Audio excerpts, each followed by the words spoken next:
Jadi ilmu santet itu, kalau yang masih awam, mereka sangat mungkin akan terkena santet.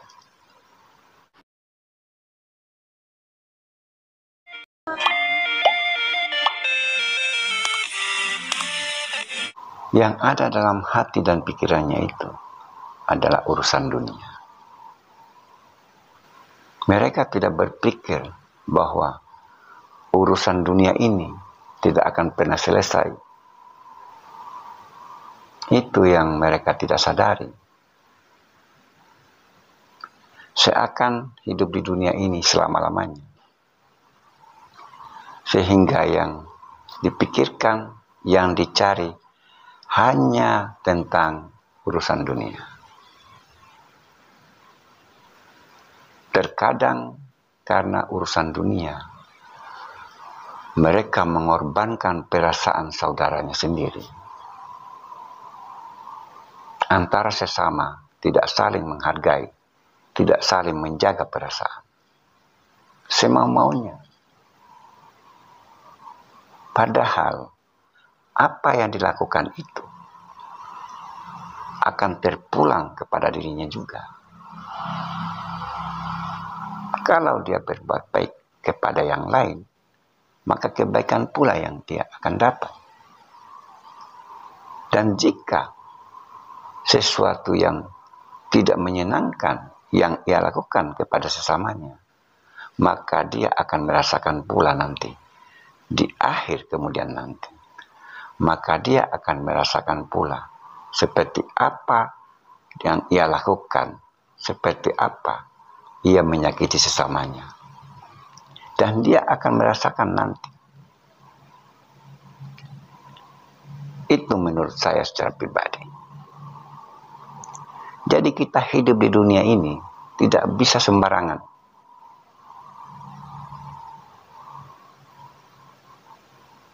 Jangan kita memandang karena saudara kita hidupnya susah, hidupnya miskin, tidak berdaya. Manusia itu adalah makhluk sosial. Artinya, tanpa manusia lain, manusia itu tidak bisa hidup. Maka disinilah sebenarnya kebersamaan itu mestinya dijaga. Tidak memandang si kaya, si miskin, pejabat atau bukan, pengusaha atau bukan. Mestinya itu dijaga, saudaraku. Maka itu, dalam pemahaman ajaran tasawuf, dianjurkan untuk mengenal diri lebih dulu. Bila manusia telah mengenal dirinya, maka dia akan mengenal Tuhannya.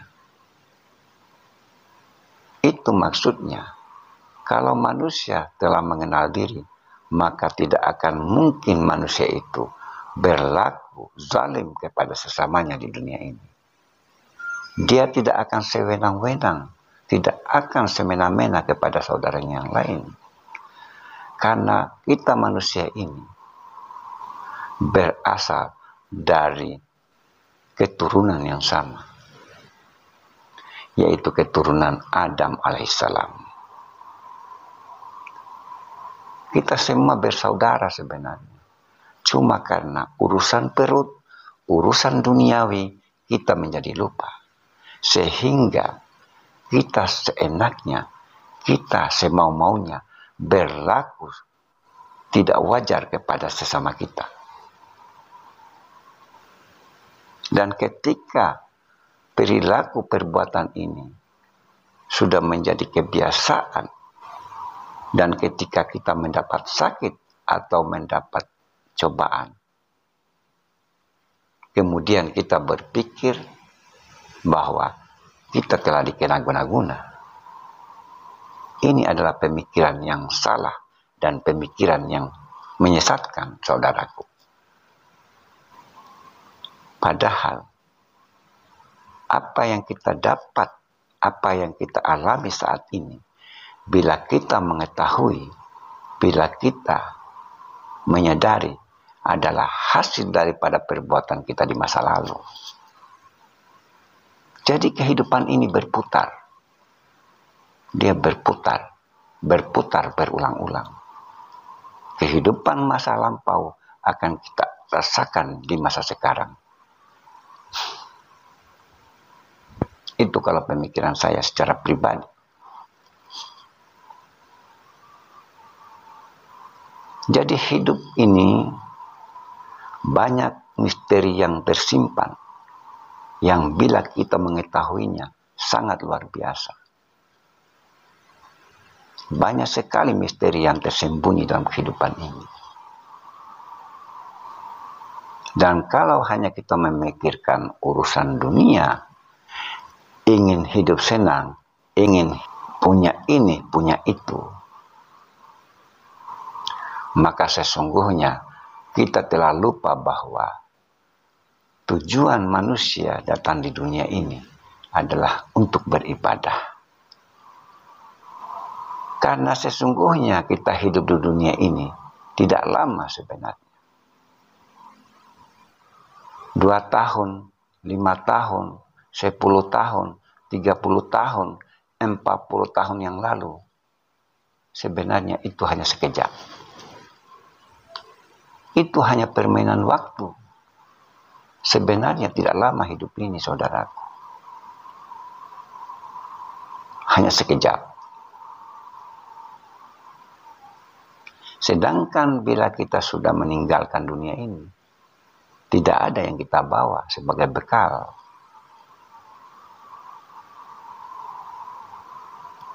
Dan sakaratul maut itu kita tidak terlalu pikirkan. Kita menganggap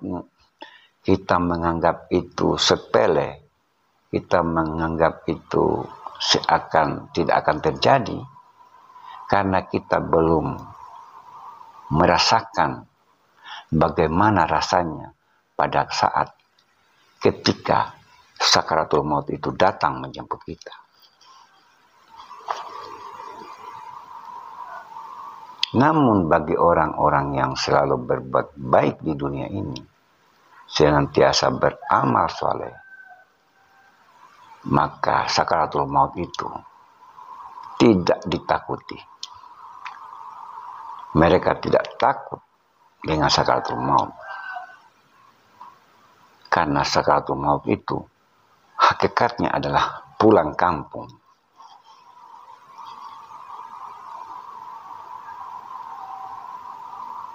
Sama halnya dengan pulang kampung. Orang yang takut pulang kampung berarti ada masalahnya di kampung. Kalau sudah ada masalah yang dia lakukan di kampung, maka dia tidak akan berani pulang kampung. Dia akan ketakutan untuk pulang kampung.